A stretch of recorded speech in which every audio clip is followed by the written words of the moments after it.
अभी मैं आपको जो सी जगह दिखाने लगा हूँ, उसको देखते तो आप हैरान हो जाएंगे। इतनी खूबसूरत जगह शाही किले के अंदर। अभी मैं शाही किले की छत पर मौजूद हूँ और इधर आगे मुझे बहुत मजा आ रहा है।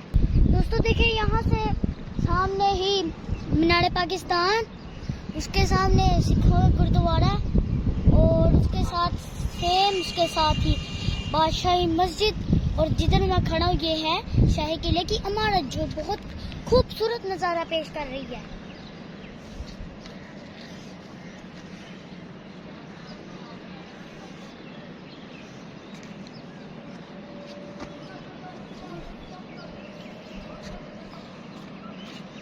दोस्तों यहाँ पर आके आपको बहुत मजा आएगा, और आप जब भी हो रहे हैं इधर सैर जरूर करें, आपको बहुत मजा आएगा और आप इधर आके एंजॉय करेंगे।